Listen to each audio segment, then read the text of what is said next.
In the previous video, Captain Ri was taken by the NIS for interrogation, and Mr. Cho ended up losing his life after reacting to the operation to catch the North Koreans. I'm Nina and today's recap will be Crash Landing on You. Returning to the hospital, Sang-ah tells her husband not to get discouraged, as he has just discovered that the boys surrounding Se-ri are from the north and that the protagonist's bodyguard is also from the north.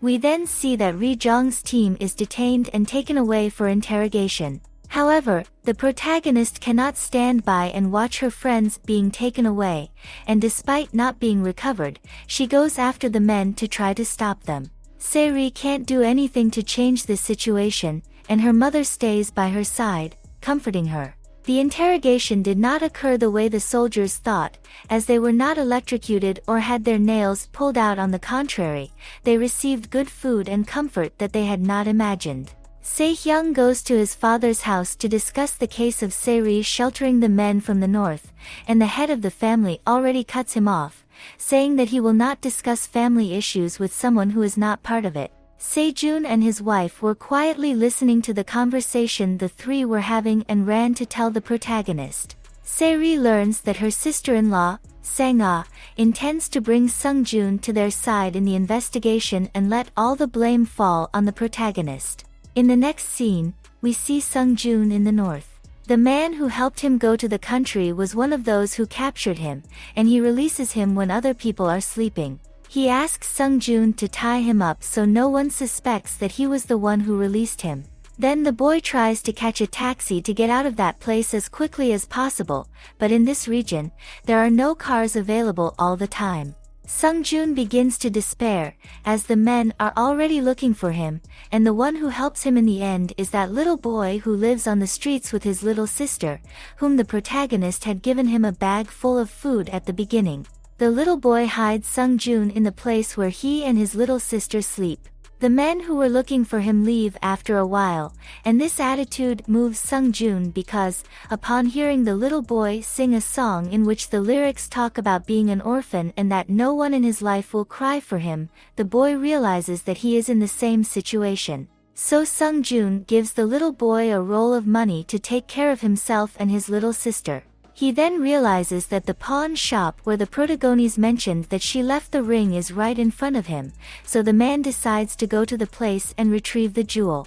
Meanwhile, Seo Dan goes to his apartment where Sung-jun was staying, and when he opens the door, he finds the house completely ransacked and the man's bag still there. Soon the woman realizes that something is wrong, especially when she tries to call the boy and only realizes that the phone is turned off. Back in the south, Ri-jong took all the blame for everything that happened. The man said that his team was there for the games, but that he convinced them to stay. The captain also said that he kept the protagonist in the north because he knew about her money, but when the investigator goes to take Se-ri's statement, he realizes that one of the two is lying. Because the protagonist made it clear that he didn't try to keep her in the country, the woman says that, in fact, Ri-jong tried to take her out of there several times, which unfortunately failed. Se-ri even talks about the time the captain got shot protecting her. However, as the testimony of the two is conflicting, there will be a face-to-face interrogation. And we see it in the next scene. Se-ri tells her lover that she knows he is taking all the blame because he thinks she could be punished in some way and adds that she doesn't need to do that because the woman will find a way. However, Ri-jong says that this has nothing to do with it. He takes a different stance, as if he doesn't care about the protagonist, and talks about how naive Se-ri is for thinking he has feelings for her. The captain adds that he has done everything so far because of the fortune that the protagonist carries. The captain even says that seeing Se-ri at this moment is worse than ruining his entire life, and he asks the woman to leave. As soon as the protagonist leaves the room, she faints, and her mother asks for help to take her daughter to the hospital. We then see that when Ri-jong receives the news about his beloved's condition and the man runs out to try to see her, there are tears in his eyes, indicating that he didn't want to say anything that came out of his mouth. At the hospital, Se-ri's mother discovers that her daughter has an infection in her blood due to exposure to stress without having fully recovered, as her body temperature was above 39°C, which was what caused her to faint. The The mortality rate for this complication is above 40%. In the north, Sung Joon went to young Ae's house and ended up arriving at a good time. All the wives were about to have dinner, so the woman invited him to join them. As it had been a long time since Sung Joon had eaten, he even lost his manners and simply sucked everything he saw in front of him. The village leader even joked that it looked like the boy was running away from someone to eat quickly like that. Later, Sung Joon went to Ri Jong's house, the only place he thought was safe to spend the night, and since he was able to charge his phone, Seo Dan contacted Sung Joon to find out what happened. We soon see the woman entering the house, and the boy explains that these people who are after him are Chinese criminals that Se-ri's brother sent. Sung Joon says that he has already bought a ticket to leave the country and will go to Europe. As the man is unable to go to the airport alone, he asks Seo Dan to take him there the next day, and he thanks her for everything the woman has done to help him. Sung Joon kneels down and says that he knows that a man like him shouldn't do what comes next, but since he doesn't know what will happen in the future, it's better to do it now. Sung Joon puts the ring he bought to give to Se-ri on Seo Dan's finger. The man says that if one day he comes back, when it's safe and he has a better life, with her single, of course, Sung Joon will give him a better ring and ask for a chance to live in love with Seo Dan. Sung Joon hugs his loved one, who has tears running down her face, and says he will focus on where he is going so he can return to her one day. And in the next scene, we see Ri Jong. The investigators managed to access the emails exchanged between Mr. Cho and the military director. And they discovered that Mr. Cho would not be able to return to the north. He was warned about it, and there was no way to continue in the south after completing his objective. The man really was in a situation where the best thing that happened to him was what the investigators did. The captain also discovers that his father told everyone that he would return in a few days, and there is indeed a possibility of the south making an exchange with the north, but to do so, Ri Jong will have to cooperate with his story. The next day, after Seo Dan drops Sung Joon off at the airport, she takes the taxi to her destination. However, the people who were behind the boy catch her. Then Sung Joon receives a call from the criminals warning him about being with Seo Dan, and at that moment, the boy has to make a choice: lose the opportunity to leave the country alive and start over somewhere else, or save the woman from his life and face the risk of losing yours. Sung Joon ends up choosing the second option and arrives at the place already shooting everyone. However, the last man shot him a few times, and the man was left in serious condition. In the ambulance, Seo Dan cries when she sees that Sung Joon might not survive. She is grateful that he faced all those criminals just to save him and says that she will definitely give him a chance when he returns from Europe. But Sung Joon unfortunately doesn't survive. At least the boy left this world feeling loved, because now he knows that there was someone crying for his death and that he was not alone as he thought. While in the south, Ri Jong faces the fear of losing Se-ri as well. The man was taken to the hospital, as the protagonist's situation has worsened and she may not be able to get out of this. When the captain is on the other side of the glass watching her, Se-ri's heart stops beating, and it takes long minutes until they manage to bring her back. In that time, Ri Jong has lost her ground. Later, the protagonist's mother asks the investigator to allow Captain Ri to stay until Se-ri regains consciousness. And so the man spent days and nights without eating or sleeping, just watching his beloved. Ri Jong's team remains in the place where the investigations are carried out, and each one received an offer to stay in the country, but if they want to return, they have that option too. Everyone was impressed by the men's abilities and believed they could be useful. However, the team wants to return to their country, and the NIS board decided that the best thing would be to take them back without the case going public, which also benefits Ri Jong's father from losing his position. In the north, the military director is put against the wall by Captain Ri's father.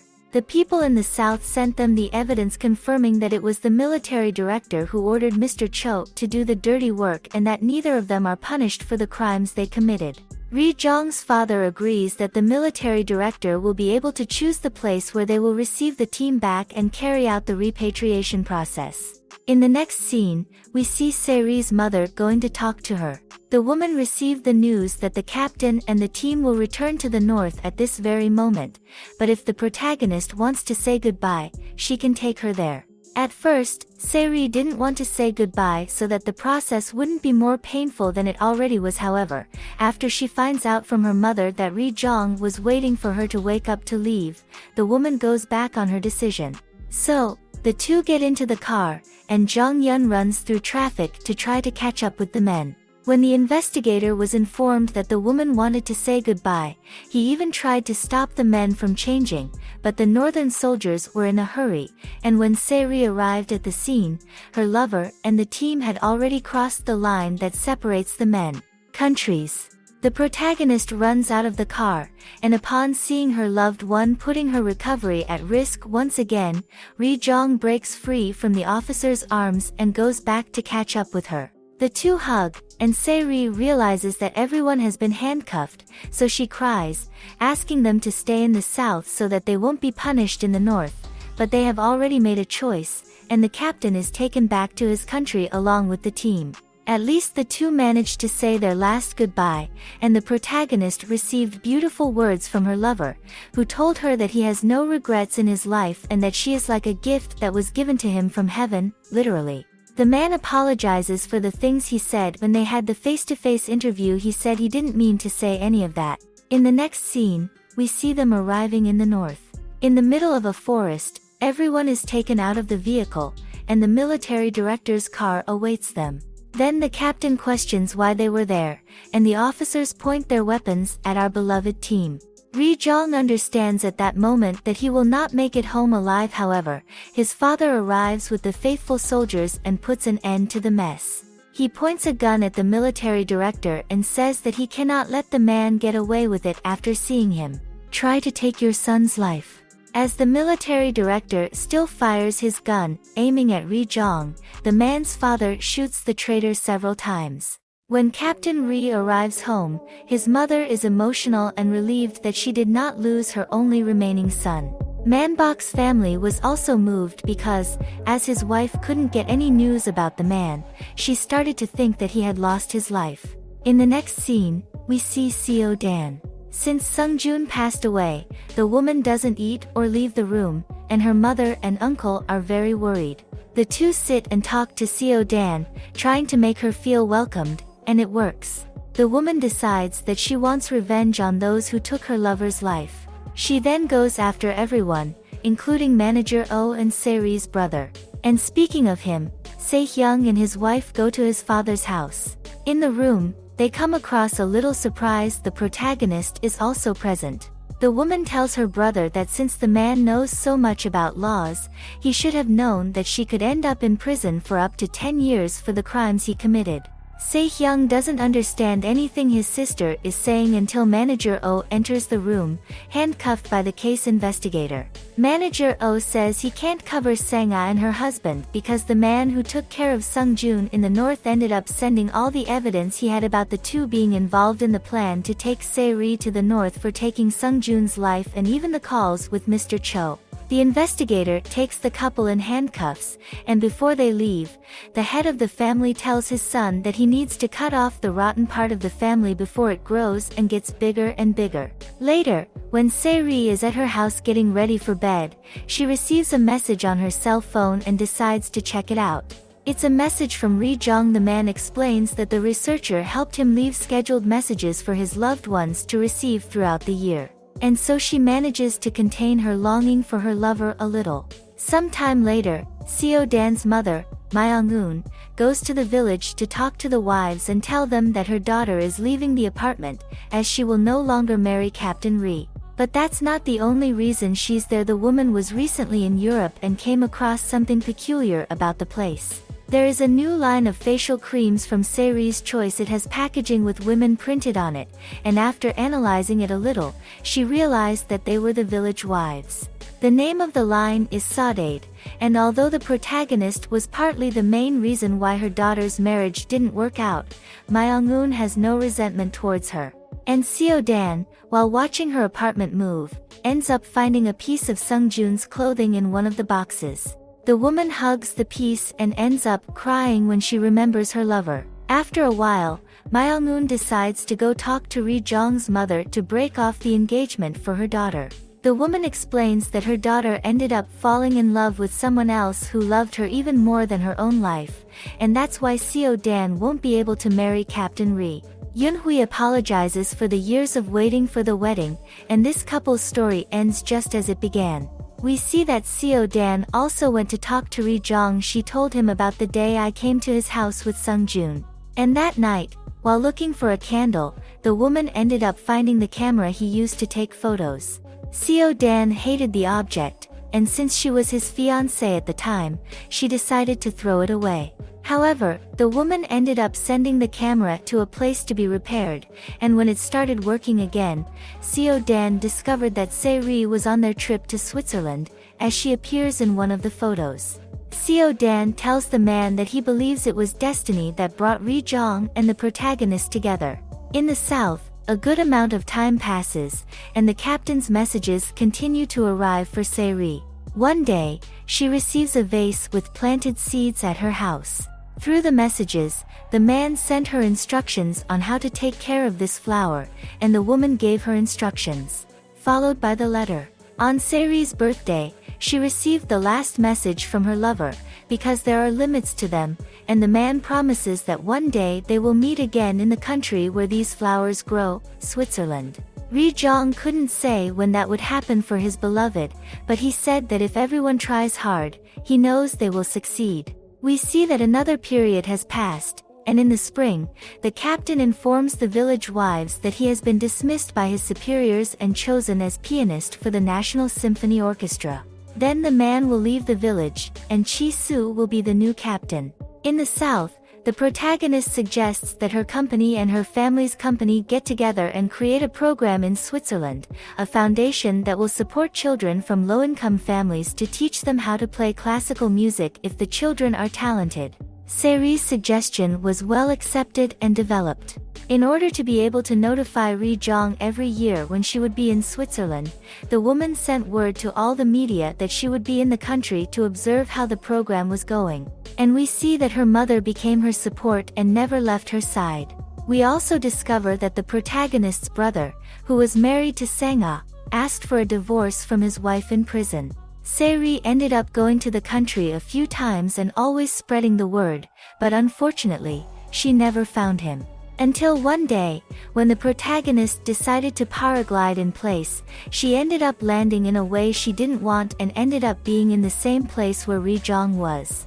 Truly, destiny will always bring them together, and the couple realized that at that moment. We see that Seo Dan never developed an interest in another man. The woman decided to dedicate herself to playing classical music as well and to return to her studies, even performing in Russia. Now the woman was happy with her life. And Man-bok finally managed to change his job. Now he no longer works listening to others, but in the middle of nature. Se-ri and Ri Jong continued to have annual meetings in Switzerland, and there the two have a very beautiful house full of photos of the couple's moments. What did you think of this season? I hope you liked the summary. Leave your suggestions in the comments and subscribe. If you liked the video, like and share to help me. Until next time.